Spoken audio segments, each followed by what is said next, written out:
Olá! Este módulo apresenta 3 vídeos sobre conjuntos, onde abordamos sua representação, tipos, operações e relações de pertinência e inclusão.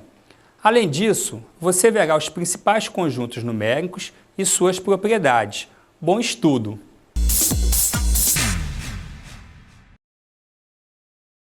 Olá, pessoal! Hoje o nosso estudo é sobre conjuntos. Este conceito é um dos mais importantes em todos os ramos da matemática. Além disso, tem numerosas aplicações, servindo de base para quase todas as áreas desta ciência.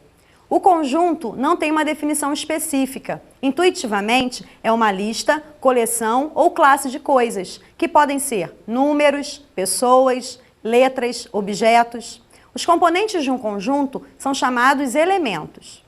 Resumindo, podemos dizer que conjunto é uma coleção de elementos que tem uma característica em comum, uma propriedade que os distingue. Os conjuntos podem ser finitos ou infinitos. Um conjunto é finito se consiste de um número determinado de elementos diferentes, isto é, se ao contarmos os diferentes elementos de um conjunto, o processo de contagem chega a um fim. De outro modo, o conjunto é infinito. Embora estudemos os conjuntos como entidades abstratas, vamos citar 2 exemplos para ilustrar sua ideia. Exemplos de conjuntos. Conjunto 1. As vogais do alfabeto. A, E, I, O, U. Conjunto 2. Os números naturais ímpares. 1, 3, 5, 7, 9, 11, reticências.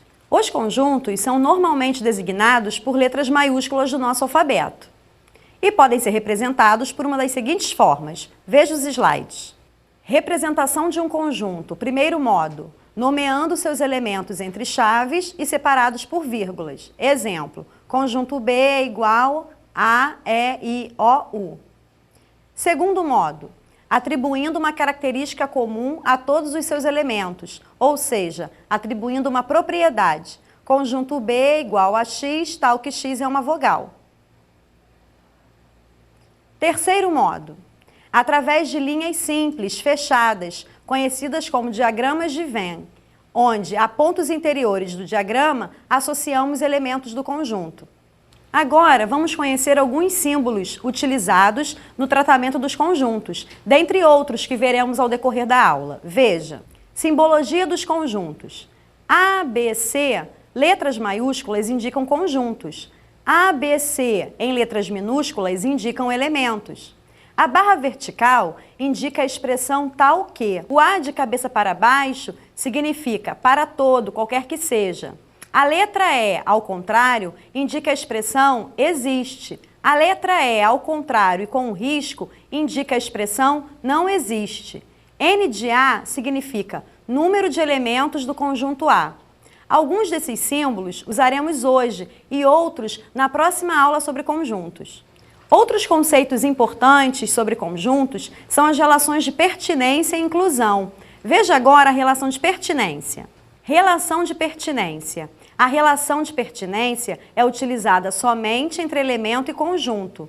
Nesta relação, utilizamos os seguintes símbolos. Quando um elemento A pertence a um conjunto B, por exemplo, temos a seguinte notação: A pertence a B. E quando um elemento C não pertence a um conjunto B, dizemos C não pertence a B. Vamos acompanhar um exemplo. Dado o conjunto A igual a B, C, D, podemos afirmar que A pertence ao conjunto A, B pertence ao conjunto A, G não pertence ao conjunto A e M não pertence ao conjunto A. Agora, vamos estudar a relação de inclusão. Veja o slide. Relação de inclusão é uma relação entre conjuntos. Dados 2 conjuntos A e B, dizemos que A está contido em B ou que A é subconjunto de B, se e somente se todo elemento do conjunto A também é elemento de B. Seus símbolos são está contido e não está contido. Veja um exemplo. Relação de inclusão. Se A é igual a 1, 2, 3 e B é igual a 1, 2, 3, 4 e 5, então A está contido em B, já que todo elemento de A também é elemento de B. Neste caso, A é subconjunto de B. Lemos então, A está contido em B. Se A é subconjunto de B, podemos dizer também que B contém A. E podemos representar com a simbologia dos conjuntos. Veja, se A está contido em B, então B contém A. Do mesmo modo, se A não está contido em B, então B não contém A. Ainda sobre a relação de inclusão, temos algumas observações importantes. Se A está contido em B e B está contido em A, então A é igual a B. Se A não é subconjunto de B, isto é, se A não está contido em B, deve haver pelo menos um elemento de A que não seja elemento de B.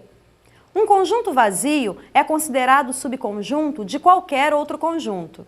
Antes de conhecermos os tipos de conjunto, temos ainda outras duas observações relevantes. Veja, primeira observação, não repetimos elementos em um conjunto. Segunda observação, dois conjuntos que apresentam os mesmos elementos, em qualquer ordem, são iguais. Assim, a ordem que os elementos aparecem no conjunto é irrelevante. Vamos conhecer agora alguns tipos especiais de conjuntos. Veja o primeiro. Conjunto vazio é aquele que não possui elementos. É representado pelas chaves, sem nenhum elemento entre elas. Ou um zero com um traço, que indica a negação da existência de elementos. Exemplo, conjunto F é igual a x, tal que 0 vezes x é igual a 2.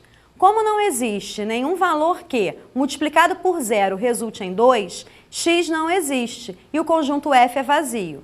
Vamos ao segundo tipo, veja, conjunto unitário é todo conjunto formado por um único elemento. Exemplo, conjunto V é igual a x, tal que x é um número natural, par e primo. Conjunto V é igual a 2. Dentre os principais tipos de conjuntos, temos ainda o conjunto universo. Veja sua definição. Conjunto universo é o conjunto formado por todos os elementos com os quais estamos trabalhando num determinado momento. Seu símbolo é a letra U. Fixado o universo U, todos os elementos pertencem a U. E todos os demais conjuntos trabalhados são partes de U. Vejamos um exemplo. Resolva a equação x mais 5 igual a 2, sendo o universo o conjunto dos números naturais. A raiz da equação é x igual a menos 3. Mas como o conjunto universo é o conjunto dos números naturais e x igual a menos 3, a equação não tem solução. Outro conjunto especial que estudamos é o conjunto das partes. Veja sua definição e características. Conjunto das partes é o conjunto formado por todos os subconjuntos de A. Este conjunto é indicado por P de A. Exemplo, dado o conjunto A igual a 1 e 3, temos que os elementos P de A são conjunto vazio, conjunto com o elemento 1, conjunto com o elemento 3 e o conjunto com os elementos 1 e 3. Podemos calcular o número de elementos do conjunto das partes, fazendo sempre 2 elevado ao número de elementos de A. Neste exemplo, temos 2 elevado ao quadrado é igual a 4 elementos. Então, para o conjunto das partes, temos as seguintes observações. Veja, para qualquer conjunto A, o conjunto vazio e o próprio conjunto A são seus subconjuntos. Na relação entre P de A e seus elementos, utilizamos os símbolos de pertinência, pertence ou não pertence. Assim, se o conjunto 1 é elemento de P de A, escrevemos que o conjunto 1 pertence a P de A. Se o conjunto A tem n elementos, então P de A tem 2 elevado a n elementos. Bem, nossa primeira aula sobre conjuntos termina por aqui. Nos próximos encontros, estudaremos as operações com conjuntos, apresentando definições e aplicações, e os conjuntos numéricos, com seus elementos e propriedades. Um ótimo estudo para você e até lá!